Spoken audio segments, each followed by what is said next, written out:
Good afternoon everyone. आज के इस लेक्चर में हम बीएड एंट्रेंस एग्ज़ाम के लिए मॉक टेस्ट नंबर 2 को सॉल्व करेंगे। जितने भी क्वेश्चन मैंने इंक्लूड किए हैं सब के सब question Chandresh Agarwal book and Arihant book से लिया हूँ।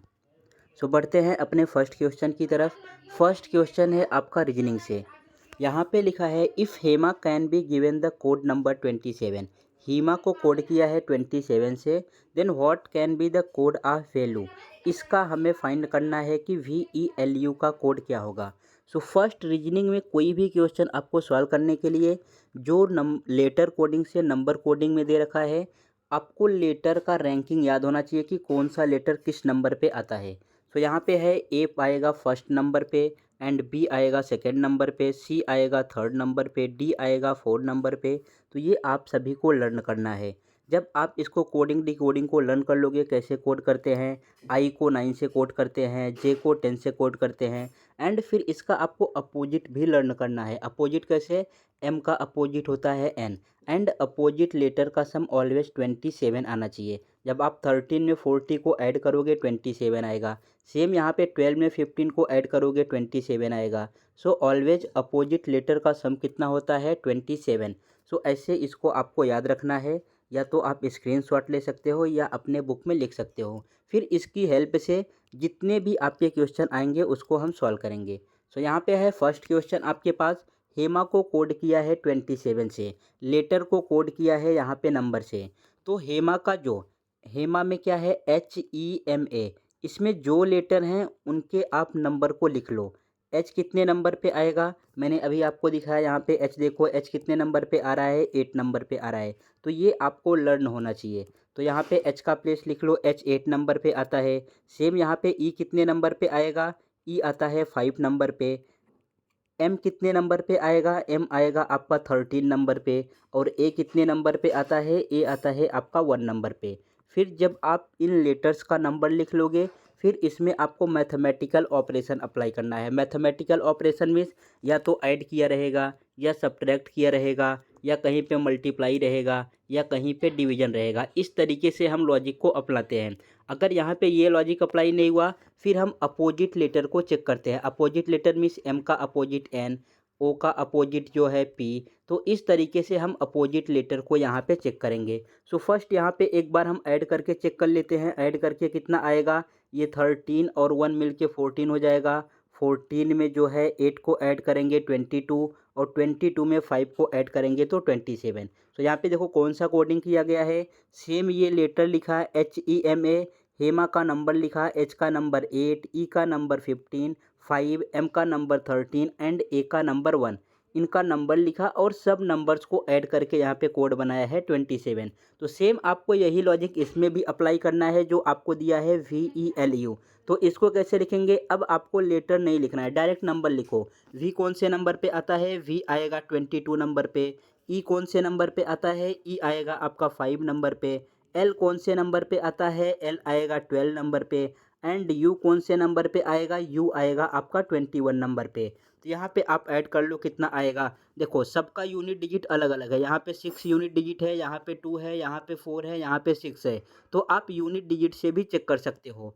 2 में 5 को ऐड करो, 5 और 2 7, 7 में 2 को ऐड करो 7, 8 और 9, 9 में 1 को ऐड करो 0। सो आपका यूनिट डिजिट क्या रहा है 0, और कौन सा ऑप्शन 0 है, ऑप्शन नंबर ए इसका राइट आंसर हो गया। तो इस तरीके से आप क्वेश्चन को सॉल्व कर सकते हैं। ऐसे जितने भी क्वेश्चन आएंगे आपको सभी क्वेश्चन सॉल्व करने के लिए इस चीज़ की रिक्वायरमेंट होगी ही। जो आपको लेटर दिया है उसका आपका कोडिंग पता होना चाहिए कि इस लेटर का नंबर क्या है। S 19 नंबर पे आएगा, T आपका 20 नंबर पे आएगा। जब तक ये आपको लर्न नहीं रहेगा तो आप सॉल्व नहीं कर पाओगे। फिर ये लर्न करने के बाद आपको अपोजिट लेटर भी लर्न करना है। M का N होता है, कैसे याद कर सकते हो, MAN मैन से। यहाँ पे L का O होता है तो ये कैसे याद कर सकते हो, LO से। K का P हो सकता है तो इसको कैसे याद कर सकते हो, केविन पीटरसन से। J का Q है तो इसको कैसे याद करोगे, जंगल किन से। I का R है तो इसको कैसे याद करना है, इंडियन रेलवे से। एच का एस है तो इसको कैसे याद करना है, हाई स्कूल से। यहाँ पे जी का अपोजिट टी है तो कैसे याद करना है, GT रोड से। एफ का यू है तो इसको उफ से याद कर सकते हो। ई का वी है तो इसको इवनिंग से याद कर सकते हो। इस तरीके से आपको सभी लेटर्स का अपोजिट लेटर भी याद करना है और इनके नंबर भी याद करने हैं। फिर आपके पास चाहे जैसा भी क्वेश्चन आए आप इनको ईजिली सॉल्व कर लोगे। तो फर्स्ट का हमारा राइट आंसर क्या हुआ?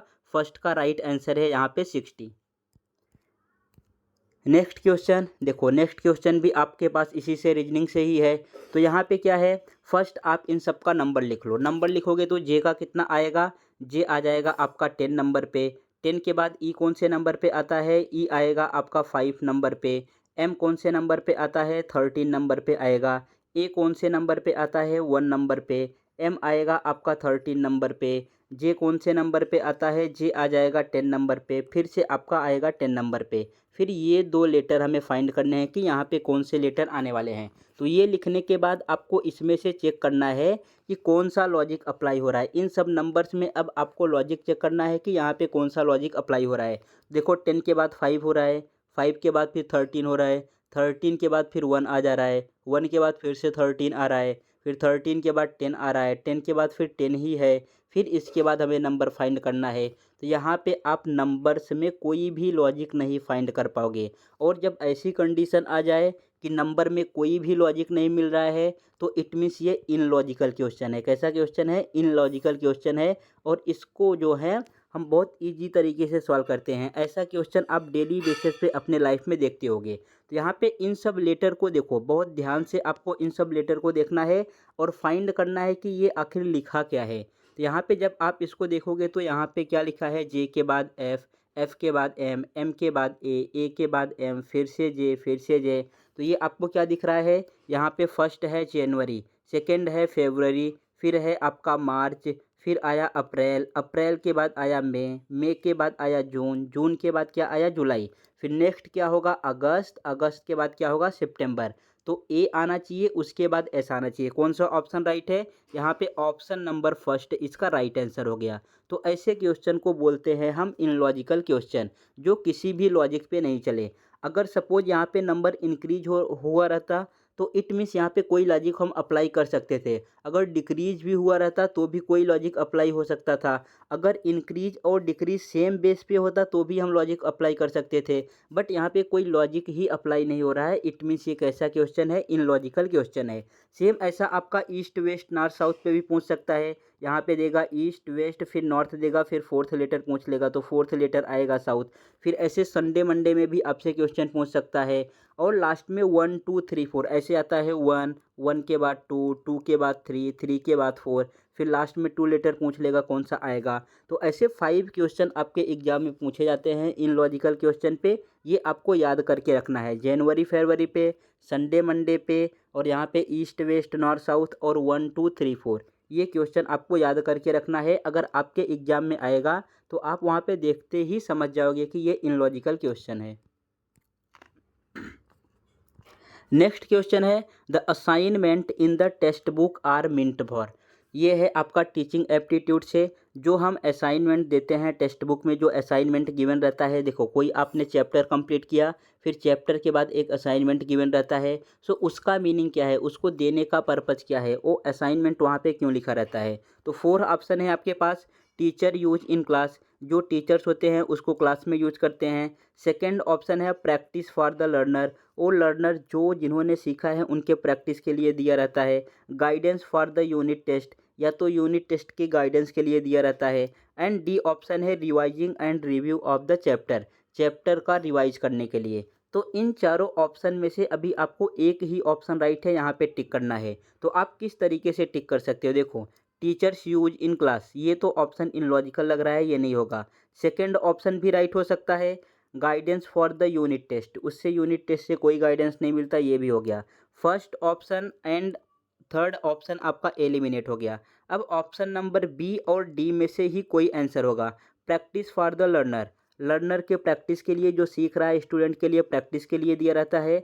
या तो revising and review of the chapter, जो वो पूरा चैप्टर आपने एक्सप्लेन किया है उसके रिवाइज के लिए और रिव्यू के लिए। तो दोनों ऑप्शन में से कोई एक राइट ऑप्शन हो सकता है, बिकॉज यहाँ पे दोनों राइट लग रहे हैं। तो इसमें से आपको बेस्ट ऑप्शन चूज करना है कि इन दोनों में से बेस्ट ऑप्शन कौन सा है। तो इसमें से बेस्ट ऑप्शन कौन सा है? Option number B, practice for the learner. ये लर्नर के लिए, स्टूडेंट के प्रैक्टिस के लिए दिया रहता है। सो इसका हो गया ऑप्शन नंबर बी। तो सेम टीचिंग एप्टीट्यूड में आपसे ऐसे ही क्वेश्चन पूछे जाएंगे, न तो बहुत ज़्यादा हार्ड पूछे जाते हैं, न बहुत ज़्यादा इजी पूछे जाते हैं, बट ऑप्शन ऐसा आता है कि कंफ्यूजिंग ऑप्शन रहता है। आप 1 से 2 ऑप्शन में वहाँ पे जो है कंफ्यूज हो सकते हैं कि कौन सा ऑप्शन राइट हो गया। जैसे इसमें ऑप्शन नंबर बी और ऑप्शन नंबर डी दोनों राइट हो सकता है, बट इसमें से कौन सा स्ट्रॉन्ग ऑप्शन है? ऑप्शन नंबर बी पे यहाँ पे जाएंगे, practice for the learner. Next question कौन सा है? नेक्स्ट क्वेश्चन है आपका जीके जीएस से, army of dash is the world's largest army. कौन से कंट्री के पास सबसे बड़ी आर्मी है, इसमें ये बताना है। 4 ऑप्शन है। फर्स्ट ऑप्शन है आपका रसिया, सेकंड ऑप्शन है चाइना, थर्ड ऑप्शन है इंडिया एंड फोर्थ ऑप्शन है पाकिस्तान। तो इसमें से सबसे बड़ी आर्मी किसके पास है? तो इसका करेक्ट आंसर होगा ऑप्शन नंबर बी, चाइना। सबसे बड़ा आर्मी है चाइना के पास। इसमें 2 मिलियन पीपल हैं। चाइना के आर्मी में कितने पीपल हैं? 2 मिलियन पीपल अभी करेंटली इसमें ज्वाइन है, वर्किंग कंडीशन में है चाइना के आर्मी में। तो सबसे बड़ा आर्मी जो है इस वक्त है किसके पास? चाइना के पास। एंड इंडियन आर्मी की बात करें अगर हम, सो आपसे ये क्वेश्चन पूछा जा सकता है कि इंडियन आर्मी का हेडक्वार्टर कहाँ पर है? तो ये आपको पता होना चाहिए। इंडियन आर्मी का हेडक्वार्टर है दिल्ली में। इंडियन आर्मी डे हम कब सेलिब्रेट करते हैं? तो 15 जैन को सेलिब्रेट करते हैं। हेडक्वार्टर कहाँ पर है? दिल्ली में। इंडियन आर्मी डे कब सेलिब्रेट करते हैं? 15 जैन को। 15 जैन को हम इसको सेलिब्रेट करते हैं। और इसके हेड कौन है? अभी इंडियन आर्मी के हेड कौन है? तो ये भी आपके एग्जाम में क्वेश्चन आ सकता है। तो इनके हेड हैं अभी मनोज पांडे। आपको याद रखना है, जनरल मनोज पांडे इनके हेड हैं। और इंडिया में केवल अभी 2 ही सीडीएस हुए हैं। फर्स्ट सीडीएस थे आपके जनरल बिपिन रावत। कौन से थे? जनरल बिपिन रावत, जिनका प्लेन क्रैश में जो है एक्सीडेंट में वो मृत्यु हो गया था। फिर सेकंड कौन है? अभी जो न्यूएस्ट हैं ये हैं लेफ्टिनेंट जनरल अनिल चौहान। ये नाम आपको याद रखना है। इसमें से कोई भी एक क्वेश्चन आपके एग्जाम में आ सकता है। क्या क्या? ये लार्जेस्ट आर्मी किसकी है? चाइना की है। 2 मिलियन पीपल हैं। इंडियन आर्मी का हेडक्वार्टर कहाँ पर है? दिल्ली में है। इंडियन आर्मी डे कब सेलिब्रेट करते हैं? 15 जैन को सेलिब्रेट करते हैं। सीडीएस, फर्स्ट सीडीएस कौन थे? जनरल बिपिन रावत थे। सेकंड सीडीएस कौन है? अनिल चौहान जी हैं। एंड इनके हेड कौन हैं? अभी मनोज पांडे जी हैं। ये आपको इतने क्वेश्चन इंडियन आर्मी से याद रखने हैं। नेक्स्ट क्वेश्चन है आपका रीजनिंग से। यहाँ पे लिखा है if sky is called sea. Sky को हम क्या बोल रहे हैं? Sea. And sea is called water. अगर सी है तो उसको हम बोल रहे हैं water. And water is called air. Water को क्या बोल रहे हैं? एयर बोल रहे हैं। And air is called cloud. और एयर को क्लाउड बोल रहे हैं। तो यहाँ पे आपको आंसर बताना है। Then what do we drink when thirsty. जब हम प्यासे रहेंगे तो क्या पीते हैं? जब आप प्यासे रहते हैं तो क्या पीते हैं? वाटर पीते हैं। और वाटर को इन्होंने क्या कोडिंग किया गया है? यहाँ पे देखो, वाटर को कोडिंग किया है एयर। सो हम क्या पियेंगे? एयर। तो इसका करेक्ट ऑप्शन क्या हो जाएगा? ऑप्शन नंबर बी, आपको एयर लगाना है। यहाँ पे आपको सी नहीं लगा के आना है कि वाटर हम पियेंगे, बिकॉज वाटर को इन्होंने क्या कोडिंग किया है? वाटर को कोडिंग किया है एयर, तो आपको एयर लगाना है। और यहाँ पे देखो, यहाँ पे बोला है सी इज कॉल्ड वाटर। सी को हम क्या बोलेंगे? वाटर। तो इसका सी भी नहीं लगाना है। ऑप्शन नंबर डी भी रॉन्ग आंसर है, ऑप्शन नंबर सी भी रॉन्ग आंसर है। इसका आंसर एक ही राइट आएगा, option number B, air. Because हम वाटर को क्या बोल रहे हैं? एयर बोल रहे हैं। और जब हम प्यासे रहते हैं तो क्या पीते हैं? वाटर ही पीते हैं। तो वाटर के प्लेस पे आपका आएगा एयर। नेक्स्ट क्वेश्चन, ये भी आपका लॉजिकल रीजनिंग से है। यहाँ पे मैथमेटिक्स किसके बेस पे दिया है? लॉजिक के बेस पे। तो साइंस किसके बेस पे आएगा? हमें इसका आंसर बताना है। आपके पास 4 ऑप्शन है। सो मैथमेटिक्स किस पे चलता है? सबको पता है मैथमेटिक्स एक लॉजिक के बेस पे चलता है। जैसे 5 का मल्टीप्लाई 3 में करना हुआ तो कितना आएगा? 15। यहाँ पे 8 को 2 से डिवाइड करना हुआ तो कितना आएगा? 4। यहाँ पे इनके पीछे एक लॉजिक है, और सेम लॉजिक हर एक क्वेश्चन में फॉलो हो सकता है।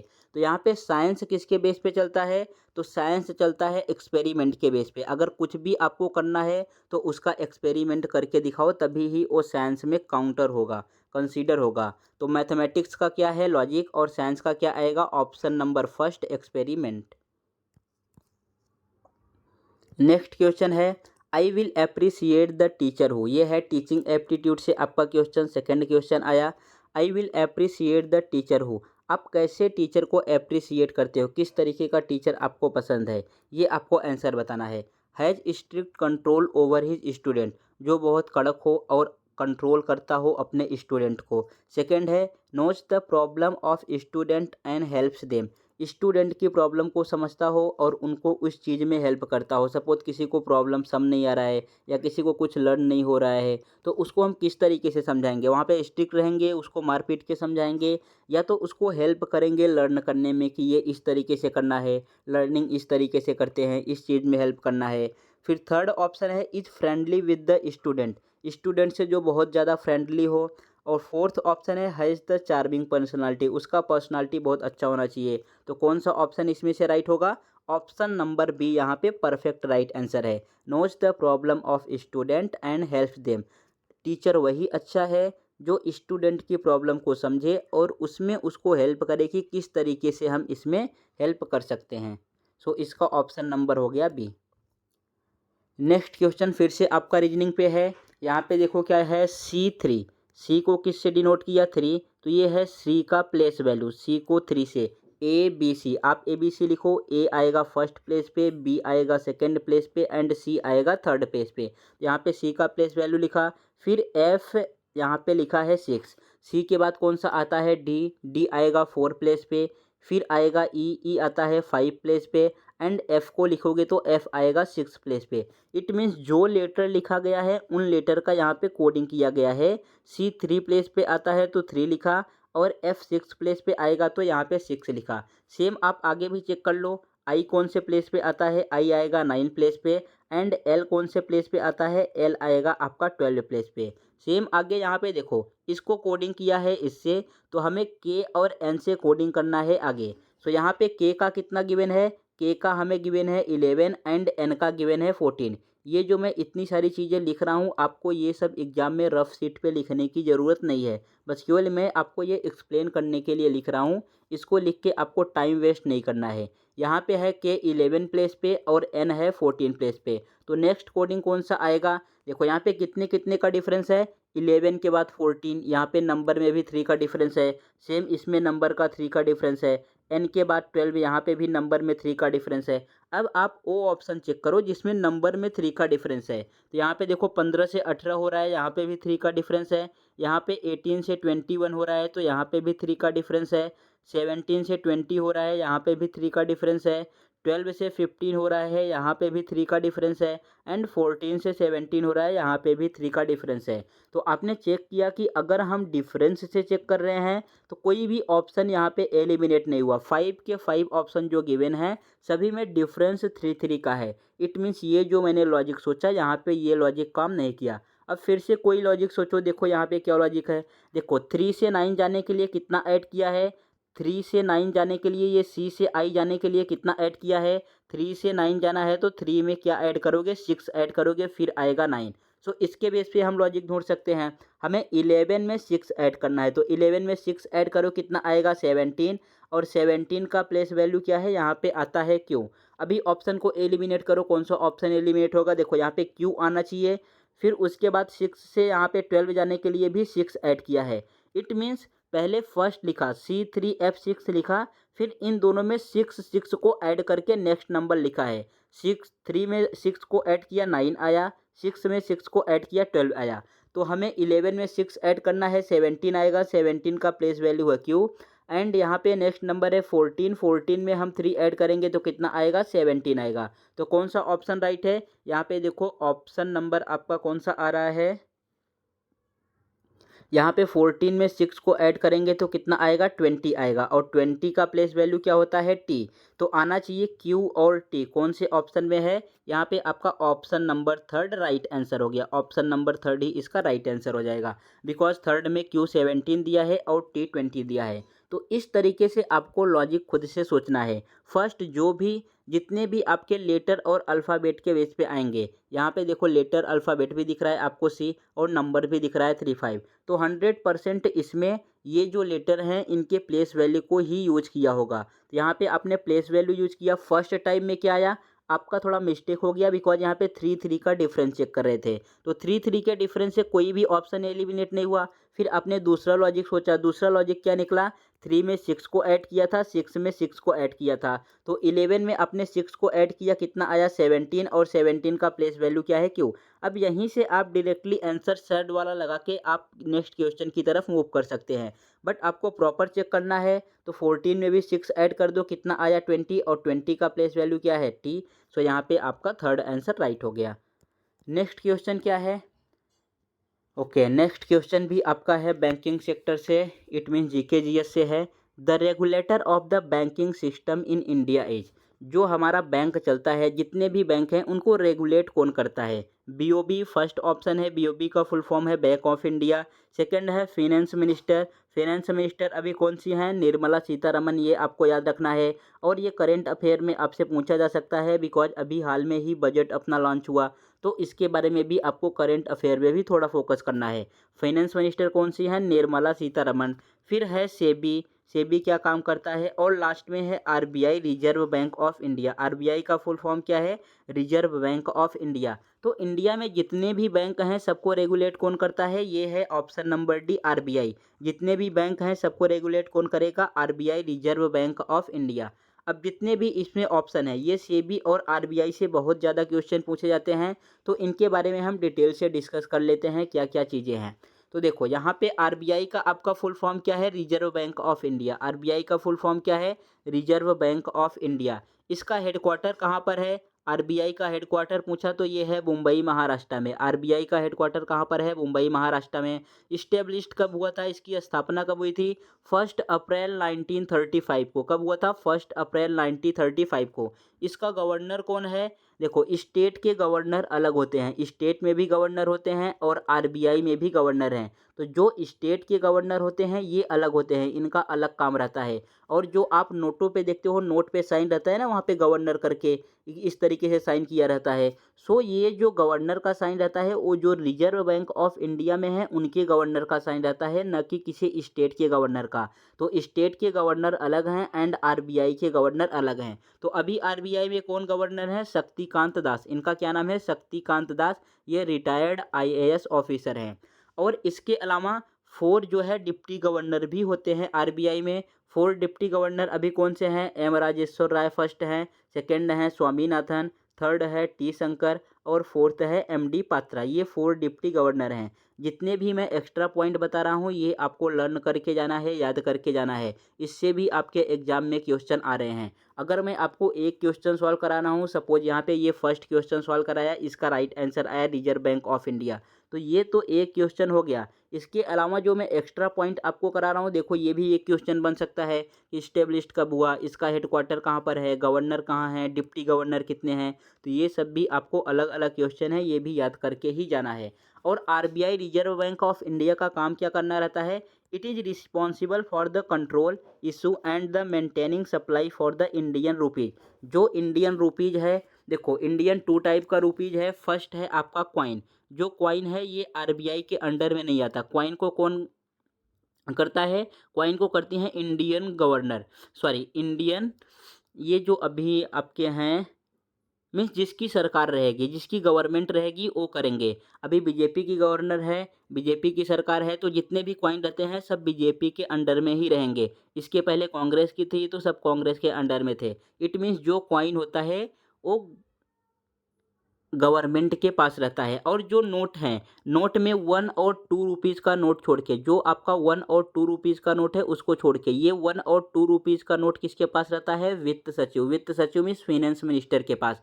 तो 1 और 2 रुपीज़ का नोट छोड़ के और जितने भी आपके नोट हैं 5 के, 10 के, 20 के, 50 के, 500 के, जितने भी नोट हैं सबको कौन सप्लाई करता है? ये है आरबीआई का काम, रिजर्व बैंक ऑफ इंडिया का काम। क्वाइन किसके पास है? क्वाइन गवर्नमेंट के पास है। जिसकी गवर्नमेंट रहेगी वो करेगा क्वाइन। और 1 और 2 रुपीज़ का नोट वित्त सचिव मिस फाइनेंस मिनिस्टर के पास है। और जितने भी हैं जो बड़े बड़े नोट हैं 10 के, 20 के, 50 के, 100 के, 500 के, इसके पहले 2000 का भी था, 1000 का भी था, तो ये सब किसके अंडर आता है? ये सब रहता है रिजर्व बैंक ऑफ इंडिया के अंदर, कि कब इनको डिस्ट्रॉय करना है, नोट खराब हो गया है, कब नई नोट छापना है, तो ये सब डिसीजन आरबीआई के पास रहता है। तो इतना एक्स्ट्रा पॉइंट यहाँ से आपको आरबीआई के बारे में याद रखना है। फिर सेकंड था आपका SEBI, security and exchange board of India. ये है सेबी का फुल फॉर्म भी आपको याद रखना है, security and exchange board of India. इसका हेडक्वार्टर कहाँ पर है? इसका भी हेडक्वार्टर मुंबई महाराष्ट्र में है, बांद्रा में है। ये भी आपको याद रखना है। इसको कब बनाया गया था? 13 जन 1992 को सेबी को बनाया गया था। इसके चेयरपर्सन कौन है? अभी पुरी बुच है, माधवी पुरी बुच इसके चेयरपर्सन हैं। इसका क्या काम रहता है? सेबी का काम, आपने शेयर मार्केट सुना होगा, शेयर मार्केट को कंट्रोल करना, इंडिया में शेयर मार्केट का कंट्रोल करना सेबी का काम है। तो ये इतना एक्स्ट्रा पॉइंट आपको यहाँ से याद रखना है। और 100% इससे कोई ना कोई क्वेश्चन आपके एग्जाम में आएगा ही आएगा। बिकॉज अभी आरबीआई ने क्या किया है? पेटीएम को बैन कर दिया है। ये फेब से जो है पेटीएम बंद हो जाएगा, तो ये भी आपका करंट अफेयर है। तो आरबीआई से क्वेश्चन आने ही वाला है। नेक्स्ट क्वेश्चन कौन सा है? ये है आपके पास रीजनिंग का क्वेश्चन, लॉजिकल रीजनिंग का। यहाँ पे क्या है? If plus means multiply, plus को क्या बोल रहे हैं? मल्टीप्लाई। एंड माइनस मीन्स यहाँ पे दिया है डिवीजन, माइनस को क्या बोल रहे हैं? Division. And multiplication means subtraction, multiply को क्या बोल रहे हैं? सब्ट्रैक्शन। तो हमें इस नंबर का वैल्यू फाइंड करना है जो यहाँ पे लिखा है। तो नंबर क्या है? यहाँ पे आप लिख लो 5, 8, 4, 2, 9। इनको हमें सॉल्व करके यहाँ पे आंसर फाइंड करना है। तो जो इनके बीच में साइन है, यहाँ पे प्लस का साइन है, तो देखो प्लस को इन्होंने क्या बोला है? प्लस को बोला है मल्टीप्लिकेशन, तो इट मीन्स यहाँ पे मल्टीप्लाई आएगा। फिर माइनस का साइन है, तो माइनस को क्या बोला है? माइनस को बोला है डिवाइड, तो यहाँ पे डिवाइड का साइन आएगा। फिर यहाँ पे आपका कौन सा साइन था? प्लस हो गया, माइनस। फिर मल्टीप्लिकेशन का साइन है, तो मल्टीप्लिकेशन को क्या बोला है? माइनस बोला है, तो यहाँ पे माइनस का साइन आएगा। फिर डिवाइड का साइन है, डिवाइड मीन्स क्या है? आपका प्लस है, तो यहाँ पे प्लस का साइन आएगा। अब ये क्वेश्चन आपको सॉल्व करना है, सॉल्व करने के बाद आपका आंसर आ जाएगा। तो यहाँ पे 5 फर्स्ट हमें डिवीजन सॉल्व करना रहता है। 4 2 जा 8 -2 + 9। फिर यहाँ से अभी आपको ये 2 से 2 कैंसल आउट नहीं कर देना है। अगर 2 से आपने 2 कैंसल आउट कर दिया तो आपका आंसर रॉन्ग आएगा। ये किसके रूल पे चलता है? ये चलता है बोडमास के रूल पे। बोडमास रूल क्या है?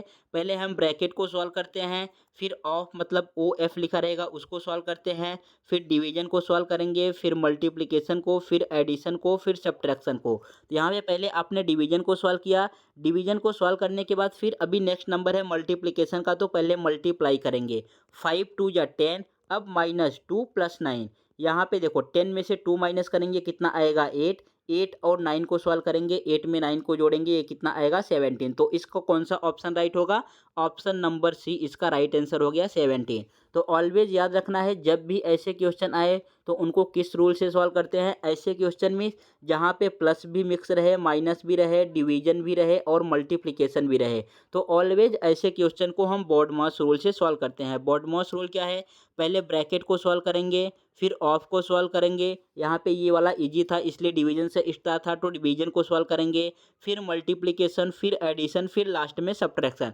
सो एडिशन और सब्ट्रैक्शन को आप एक साथ भी सॉल्व कर सकते हो। जैसे यहाँ पे मैंने किया, पहले 10 में से 2 माइनस कर दिया, फिर 9 को ऐड किया। पहले यहाँ पे क्या लिखा है? एडिशन। इट मीन्स पहले हमें 10 में 9 को ऐड करना था, बट एडिशन और सब्ट्रैक्शन को आप एक साथ सॉल्व कर सकते हो, आपका आंसर राइट आएगा। बट यहाँ पे पहले डिवीजन और मल्टीप्लिकेशन में कुछ नहीं करना है, पहले डिवीजन को सॉल्व करना है, फिर मल्टीप्लिकेशन आपको सॉल्व करना है। ये आप अपने बुक में लिख के रखो और इससे कम से कम 10 से 15 क्वेश्चन रिवाइज करो। इससे 3 से 4 क्वेश्चन आपके एग्जाम में लास्ट ईयर भी आए थे और इस ईयर भी आने वाले हैं। नेक्स्ट क्वेश्चन क्या है? देखो ये भी क्वेश्चन रीजनिंग का है, ये तो सॉल्व हो गया है। फर्स्ट क्वेश्चन फिर से आ गया, तो ये आप जो है होमवर्क में प्रैक्टिस कर सकते हो। इसको मैंने सॉल्व कर दिया था फर्स्ट क्वेश्चन में ही। नेक्स्ट क्वेश्चन कैसा है, ये भी आपका रीजनिंग है। यहाँ पे देखो किस तरीके का रीजनिंग किया गया है। सो फर्स्ट ऐसे क्वेश्चन को सॉल्व करने के लिए आपके पास क्या होना चाहिए, जो इनका लेटर दिया है, लेटर से हमें लेटर में ही कोडिंग किया है तो यहाँ से लेटर का लेटर से ही कोडिंग बताना है। बट कभी भी आप लेटर से लेटर का कोडिंग नहीं बता पाओगे। लेटर का लेटर से कोडिंग बताने के लिए आपको इनका प्लेस वैल्यू नंबर्स याद होने चाहिए। तो फर्स्ट देखो डी का कौन सा नंबर है, डी का नंबर होता है 4। फिर आर आया, आर का नंबर होता है 18। 18 के बाद फिर है आई, आई का कौन सा नंबर होता है 9। फिर आया है हमारे पास वी, वी का कौन सा नंबर है यू, वी आएगा 22 पे। फिर ई आता है, ई आएगा हमारे पास 5 प्लेस पे। एंड फिर एन आएगा, एन आएगा 14 प्लेस पे। ये हो गया, मैंने ये जो आपको दिख रहा है इसका यहाँ पे कोडिंग कर दिया ये फर्स्ट लाइन में। फिर इसके नीचे इस सेकेंड लाइन का कोडिंग कर दो जो यहाँ पे लिखा है। तो आपको दिख रहा है कि सेम ही लेटर लिखे हैं। देखो जो लेटर इसमें है वही लेटर इसमें यूज हुए हैं। फर्स्ट है ई, ई कौन से नंबर पे है 5 पे।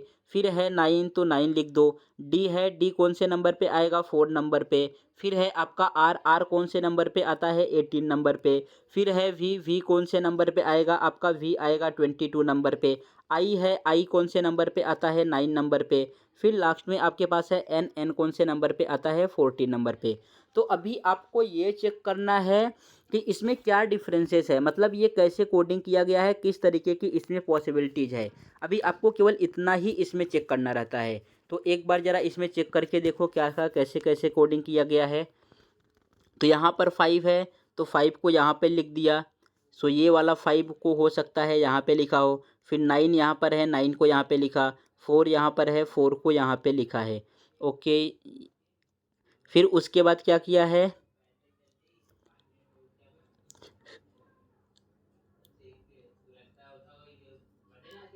फिर उसके बाद इन्होंने ये किया है। फिर यहाँ पे 22 है तो 22 को 22 लिखा है। फिर 14 है तो 14 को 14 लिखा है। फिर 5 है तो 5 को क्या लिखा है 22।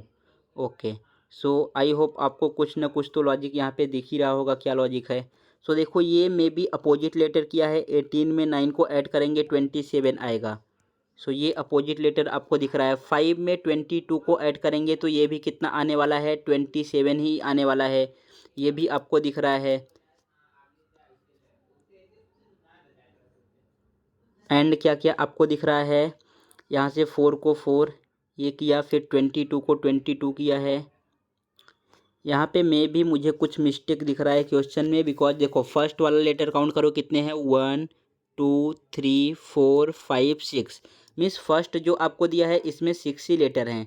और सेकंड वाले में काउंट करो कितने हैं 1 2 3 4 5 6 7। यहाँ पे 7 लेटर हैं। सो ये 6 लेटर से इन्होंने 7 लेटर में कन्वर्ट किया। इसमें काउंट करो 1 2 3 4 5, यहाँ पे 5 ही लेटर हैं। और जो आंसर आपका दिया है किस में दिया है 3 to 5 letter, 3 to 5 letter, 3 to 5 letter, 3 to 5 letter, 3 to 5 letter, सब आपके आंसर भी 5 लेटर में ही दिए हैं। सो इस क्वेश्चन में कुछ ना कुछ तो मिस्टेक है, बिकॉज यहाँ पे 6 लेटर है और आंसर आपका 7 लेटर में आ रहा है। बट जो आंसर गिवन है हमें यहाँ इसमें भी 5 लेटर हैं और आंसर भी 5 लेटर में आ रहे हैं। इट मीन्स कोई यहाँ पे वर्ड जो है एक्स्ट्रा आ गया है, या तो आई एक्स्ट्रा आ गया है या तो वी कुछ ना कुछ यहाँ पे एक्स्ट्रा आ गया है। सो इसको नेक्स्ट क्वेश्चन में हम जब नेक्स्ट मॉक टेस्ट सॉल्व करेंगे तो उसमें करेक्ट करके इसको ऐड कर देंगे। नेक्स्ट क्वेश्चन है आपका क्या, नेक्स्ट क्वेश्चन भी रीजनिंग से ही है। यहाँ पे डी और ई का वैल्यू दिया है 45। डी और ई का वैल्यू क्या है 45।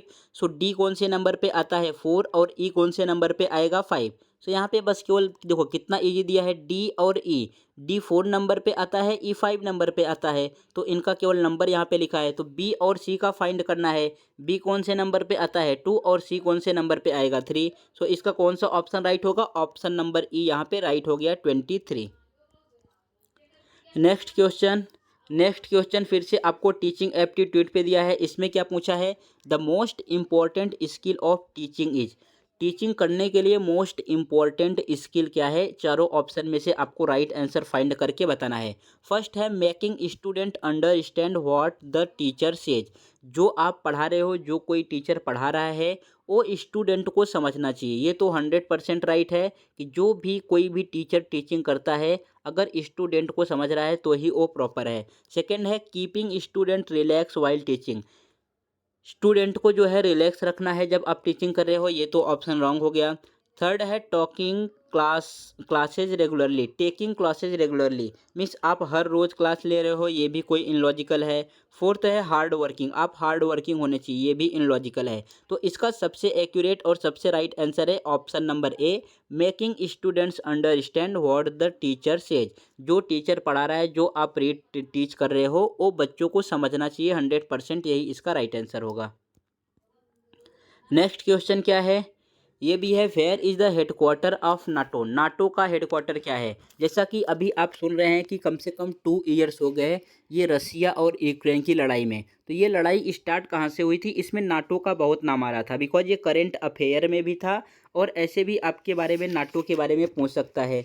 सो ये नाटो है क्या, इसका हेडक्वार्टर कहाँ पर है, ये पूछा है। तो यहाँ पे देखो पेरिस लिखा है, फिर सेकेंड ऑप्शन है लंदन, थर्ड है न्यूयॉर्क और फोर्थ है ब्रुसेल्स बेल्जियम। तो ये नाटो का ऑफिशियल जो है हेडक्वार्टर कहाँ पर है, ब्रुसेल्स में है, बेल्जियम में है। नाटो को बनाया कब गया था, नाटो को बनाया गया था 4 अप्रैल 1949 को। नाटो को बनाया गया था 4 अप्रैल 1949 को। ये भी आपका इम्पोर्टेंट क्वेश्चन है कि नाटो की स्थापना कब हुई थी, कब बनाया गया था, 4 अप्रैल 1949 को। तो आपको ये भी याद करना है हेडक्वार्टर कहाँ पर है, ब्रुसेल्स बेल्जियम में है। नाटो के कितने मेंबर कंट्री हैं अभी, मीन्स उसमें कितने सदस्य हैं। तो नाटो में अभी 30 ही थे, प्लस अभी एक एक्स्ट्रा न्यू ज्वाइन हुआ है करंट अफेयर में, इसका नाम है फिनलैंड। फर्स्ट कंट्री ज्वाइन हुआ है फिनलैंड, जो सबसे न्यूएस्ट कंट्री है 2024 में। सो टोटल अभी 31 कंट्री है नाटो में। सो क्या क्या बातें याद रखनी है, नाटो का हेडक्वार्टर कहाँ पर है, ब्रुसेल्स बेल्जियम में है। ये कब बना था, 4 अप्रैल 1949 को। इसमें कितने मेंबर हैं, सो 30 मेंबर थे, अभी न्यूएस्ट वन ज्वाइन हुआ है फिनलैंड, तो टोटल अभी 31 मेंबर हो गए हैं। नेक्स्ट और नाटो से क्या क्या पूछ सकता है, यहाँ पे मैंने लिख रखा है। सो नाटो का फुल फॉर्म क्या है, यहाँ से आप देख सकते हो, North Atlantic Treaty Organization, North Atlantic Treaty Organization. NATO किस लिए बना था, वर्ल्ड वार के बाद 1945 में जब सेकेंड वर्ल्ड वार एंड हुआ, तो उसमें क्या था कि बहुत सारे कंट्री के ऊपर आपने सुना होगा अटैक हुआ था, जापान हुआ था, जर्मनी हुआ था, बहुत सारे कंट्री जो है बर्बाद हो गए थे।